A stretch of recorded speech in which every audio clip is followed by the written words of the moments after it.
এবার প্রজেক্টের নাম হচ্ছে modern technology and smart Bangladesh. আচ্ছা, এখানে আমরা বাংলাদেশকে বিশ্ব দরবারে উন্নত রাষ্ট্র হিসেবে পরিচিত প্রজেক্ট যেগুলো প্রয়োজন সমস্ত কিছু অ্যাড করা হয়েছে। এখানে আমি আমার নিজস্ব ভাবে প্রযুক্তি কিছু ডেভেলপ করেছি। যেমন এটি হচ্ছে একটি বৃষ্টির পানি থেকে বিদ্যুৎ উৎপন্ন, এটি এর মতো বিশ্বে নেই। আবার আরেকটি গাড়ি যেটি এক চার্জে আজীবন চলবে। এটা কাজ করবে যখন বৃষ্টি পড়বে, ট্যাঙ্কটি ফুল হবে, তখন ট্যাঙ্কটি ফুল হওয়ার ফলে এখান থেকে পানিটি এখানে পড়বে। আপনাকে দেখাচ্ছি, মনে করে ধরে এখন বৃষ্টি পড়ছে, ধরে নিলাম বৃষ্টি পড়ছে। এখন মানে ট্যাঙ্কি অল্প পানি দিচ্ছে, এখন মনে ট্যাঙ্কি ছাড়া হয়ে গেছে, এখন অটোমেটিকলি পানির চাপটা ঘুরবে। পানি অল্পের কারণে চাপ অল্প হয়েছে, যখন ট্যাঙ্কি ফুল হবে তখন ঘরের মধ্যে এখানে বিদ্যুৎ উৎপন্ন হবে। এই বিদ্যুৎ উৎপন্ন মাধ্যমে এই বিদ্যুৎকে আমরা এই মানে এই শহরটাকে সাপ্লাই করবো এবং বাতাসের মাধ্যমে বিদ্যুৎ উৎপন্ন হবে। আমি তো সুন্দর প্রজেক্টটা তৈরি করলাম, এখন যদি প্রজেক্টটা যদি ধ্বংস হয়ে যায় বজ্রপাতে, এই জন্য এখানে আছে লাইটিং ডিটেক্টর সেন্সর।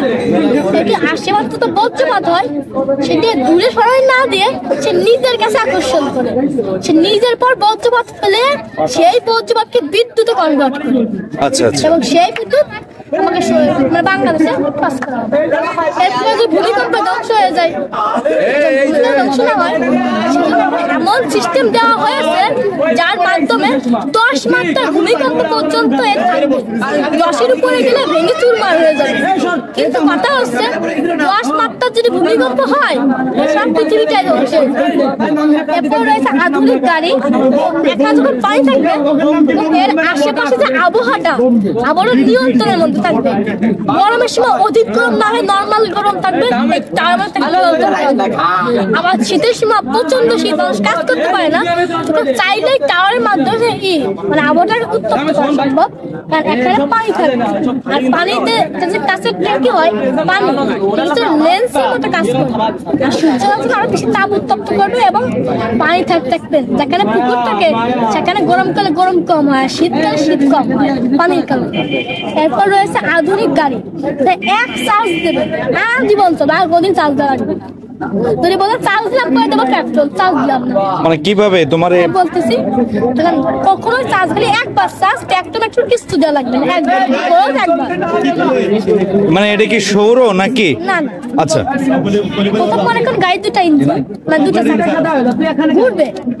আমি আপনাকে বললাম এটা ঘুরে বিদ্যুৎ বলে বাতাসে, এটা ঘুরে বিদ্যুৎ। কেন বিদ্যুৎ হচ্ছে? বোতলের মধ্যে ঘুরে বিদ্যুৎ হয় না।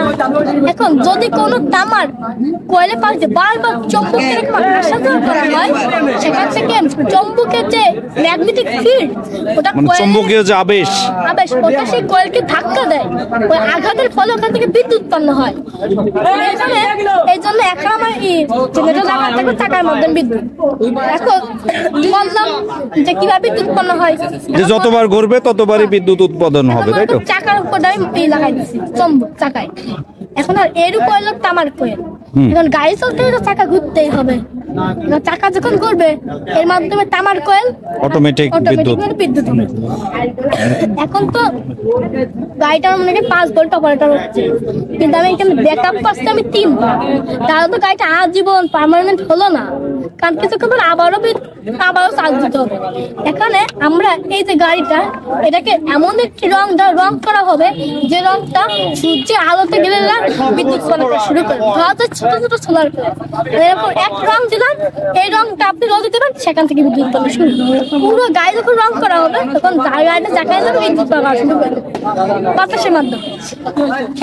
আর তো হচ্ছে ড্রাইভার যখন ঘুমিয়ে পড়ে, রাত্রে যাত্রা করে তখন দেখা যায় কি বেশি দূর মতো রাস্তা থেকে গাড়িটা বের হয়ে যায়, বের হয়ে গাড়ি হোক অন্য ঝড়ে ধাক্কা লাগে বা খাদে পড়ে যায়, সেই সময় এক্ষেত্রে গাড়িটা পাশে থেকে লকটা মারা দিতে পারে। এখন আমার গাড়িটা ড্রাইভার ঘুমিয়ে সে রাস্তা দেখে নিচে নিয়ে চলে আপনাকে দেখাচ্ছি। দেখেন গাড়িটা এখন রাস্তায়, আমি গাড়ি পাওয়ার সাপ্লাই দিলাম। রাস্তায় একটা চলছে, রাস্তা বের হয়ে যাচ্ছে, আলো একটা সিগন্যাল, এই চাকাটাও বন্ধ। এখন এই চাকা 1 2 3 একটা খালি এক মাত্রায় চাকা কাজ করছে। এখন এর প্রেশারে গাড়িটা আলো বেরিয়ে ফেলে যাবে। এখন গাড়িটা পুরোপুরি বের হয়ে যায়, গাড়িটা পুরোপুরি বের হয়ে যায়, গাড়িটা আবার দেখা আবার কোথাও। আচ্ছা আচ্ছা আচ্ছা। তারপর এখানে আরো রোবটিক হাত, রোবোটিক হাত, এগুলো এখন কাজ চলছে, এখন মোটর লাগানো হচ্ছে, রোবট তৈরি করা হচ্ছে। এই হাতগুলো আমার যারা প্রতিবন্ধী, যারা অ্যাক্সিডেন্ট হাত নষ্ট হয়েছে, সেরকম তাদেরকে হাতটা আমার লাগিয়ে দিলে সে কাজ করতে পারবে, অটোমেটিক কাজ করতে পারবে, তাই তো? মানে তুমি তোমার এই জায়গায় কি সেন্সর কাজ করাইছো? আমি তো বললাম গাড়ি উদাহরণ দিচ্ছি। মনে করেন আমার ব্যাটারিটা ইন আর মোটর আউট, ব্যাটারি থাকলো মোটর থাকলো, ঠিক আছে, 4 মোটর ঘুরবে, মোটরই নাই, ঘুরবে কি? আমাকে বেরোনের হাতটা ঠিক রাখো, আমাকে বেরোন থেকে আমি যে হাত মুট করছি আবার আবার উঠতেছি, যেহেতু আমার অইচ্ছাই তো হচ্ছে না, আমার নিজের ইচ্ছাই হচ্ছে। এখন আমি চেষ্টা করছি, এখন ছোট ছোট নিউরন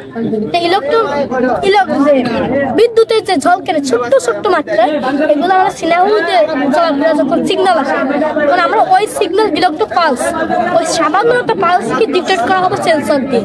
কারণ মনে করুন এই আঙ্গুল জন্য আগে তো সেনাহু আছে, এখন মনে করুন পাঁচটা দেখলো কি যে একটা সেনাহুতে ইলেকট্রিক পালস আসছে, কিন্তু তার হাত নাই, কাজ করছে না। এখন কত নাম্বার আঙ্গুলে? 2 নাম্বার। কারণ আমার মোটর দেখা গেল 2 নাম্বার মোটর, তাই লিখলাম প্রোগ্রামিং থাকবে 2 নাম্বার সিনাহুতে কোনো পালস আছে, তার 2 নাম্বার মোটর কাজ করবে, এরকম প্রত্যেকটা মোটর থাকবে, যখন এটা কাজ করবে তখন আচ্ছা আচ্ছা আচ্ছা, বুঝতে পারছি। রোবট তৈরি করা যাবে। রোবট পূর্ণাঙ্গ রোবট তৈরি করা হয়, সেক্ষেত্রে আমরা এটা একটা তখন তো আমাকে ব্রেন ছিল, কিন্তু রোবটের তো ব্রেন নাই। এখন সেক্ষেত্রে আমরা কি করতে পারি? এখন রোবটের ব্রেন সে কম্পিউটার, রাসবেরি পাই 5। এখানে আমি যেমন মাথার ভিতরে কম্পিউটার সেট করা হবে, রাসবেরি পাই 5। এখানে কানে এখানে হলো মাইক্রোফোন, দুই পাশে এখানে নাক, চোখ, কথা বলার জন্য গাল। এখন আমি বললাম ডান হাত উচ্চ করো, ডান হাত উচ্চ করো। এখন রাসবেরি পাইতে প্রোগ্রামিং করে তুললাম ডান হাত উচ্চ করো। যদি এরকম কোনো ইনপুট পাও, মানে ইনপুট দেবে মাইক্রোফোন থেকে, পালেবাতি প্রসেস করে এত নাম্বার, মনে করে ডান হাতে এইটা মোটর নাম 30 নম্বর মোটর, 30 নম্বর মোটরকে এত ডিগ্রি অ্যাঙ্গেলে ঘুরাবা। আর যদি ডান হাত পুরো উঁচু করে, যাই হোক আমি বলি যে এগুলা শব্দ করলে যে ডান হাত উঁচু করো, এটা কি ডিটেক্ট করতে পারবে তোমার রোবট? আমি কোনো রোবট সংযোগ চলে আসবো দূর থেকে, যে কেউ প্রশ্ন করবে রিমোট মোড সারাও নিজে অ্যানসার করতে পারবে, তাই তো? বিশ্বের যে কোনো প্রশ্ন প্লাস যে কোনো অঙ্গভঙ্গি সবকিছু করতে পারবে, কিন্তু আগে মানে প্রোগ্রামিংটা করে নিতে হবে, তাই তো? প্রোগ্রামিং বলতে কিছু প্রোগ্রামিং আছে সেভ করা থাকে, যেমন বলে কি যে এইগুলো ধরে সবচেয়ে ছোট বাজে আজকে কয়টা বাজে, সেভ তো করা যায় না আজকে কয়টা বাজে, মানে এখন এটা আমার তো এমন সিস্টেম সমস্ত কিছু বলতে পারবে, পুরোপুরি একটা হিউম্যান মানুষ। আচ্ছা আচ্ছা, হিউম্যান রোবট পুরোপুরি মানুষ বলা যায়, খালি স্কিনটা লো।